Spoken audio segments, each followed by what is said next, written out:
오늘 그 전시한 작품 내용들을 뭉뚱그리면 하나의 제목으로 어떻게 얘기할 수가 있어요? 예, 제 작품 전체의 제목은 무의의 풍경인데요.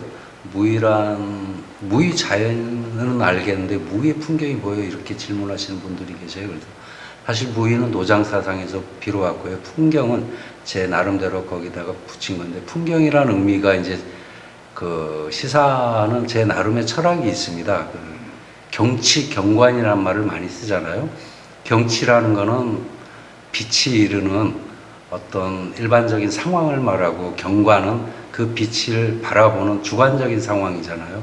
그래서 어떻게 보면 주체와 객체가 거기서는 구분이 되지만, 그 구분이 되지 않는 제 작업에서 제가 추구하는 그런 모티브와 맞는 게 있을까?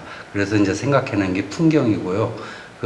그래서 주체와 객체, 신과 인간, 물질과 비물질, 모든 것이 원래 하나인 그 본질인 그런 상태를 표현하는 게 제 작업이다 보니까 그런 무의의 풍경이란 그런 제목을 달게 된 것 같습니다. 자, 우리 이용곤 작가는 여기 보면 다 비구상이잖아요. 네. 예.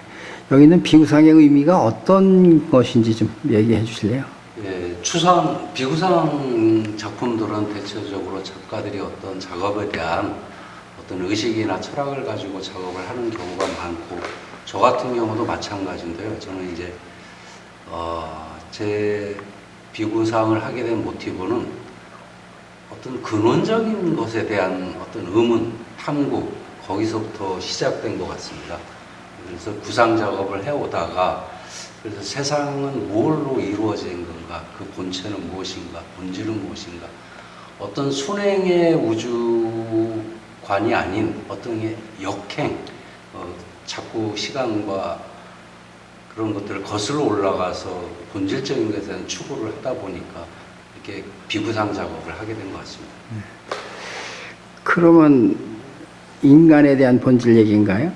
인간뿐만이 아니고 세상 모든 우주 만물에 대한 본질에 대한 그런 탐구이고, 성찰의 과정이죠. 이 전시된 작품들을 보면 아무 생각 없이 본다고 하면 그냥 비구상 작품으로 보이고, 그 다음에 여기 오칠을 했다는 생각은 자세히 안 보기 전에 얼른 잘 모르겠는데 어떤 과정을 거쳐서 작업이 되는지. 네. 오칠을 처음 접하게 된 거는 제가 원래 장지의 분체 작업을 했었는데요.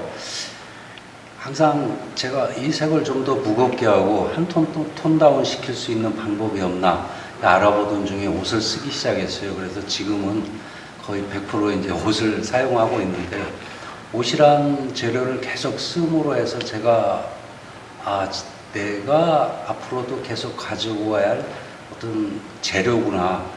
이게 이제 내구성이나 항구성뿐만이 아니고 제 작업의 어떤 그런 방향과 이 재료가 주는 그런 특성이 좀 맞는 것 같아요. 그래서 좀 다루기가 까다롭고 또 시간이 많이 걸립니다. 작업을 하는데, 작업이 완성이 되려면. 그런데도 이 작업을 버리지 못하는 이유가 거기에 있는 것 같아요.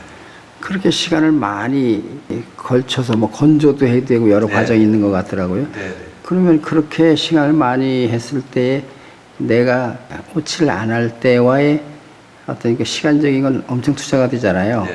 그런데 그만큼 효과가 있나요? 작품에서? 예, 저 자신이 일단 첫 번째는 좋고, 또 그림에 대한 어떤 식견이나 안목이 있는 분들은 이렇게 언뜻 보고 이게 무슨 재료를 써서 이런 효과가 나오나요? 그렇게 질문을 했을 때는 옷이 주는 것이 다른 관객이 봤을 때도 그게 다른 느낌을 전달해 주는구나, 이렇게 생각을 하고 있습니다. 이렇게 보이는 그 오칠 작품에 관한 이야기를 좀 해줘요.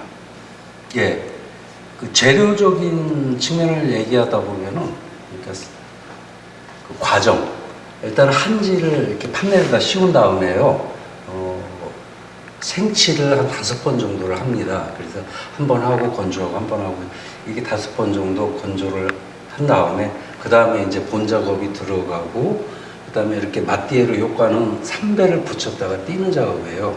그리고 맨 마지막에 또 옷을 두껍게 올린 다음에 토해칠이라고 그러죠. 전문용어로 토해칠. 흙하고 아주 고운 흙하고 섞어가지고 흑분하고 토분하고 그래서 이 맞대를 아주 강하게 만든 다음에 맨 마지막에 이제 금분을 올리고 금분 자체로는 또 시간이 흐르면 닦여 나갈 수가 있어요. 어떤 기후 변화 때문에 환경이나 그렇기 때문에 그 후에 또 투명칠을 한 번 더 하고 이렇게 해서 마감이 되어집니다.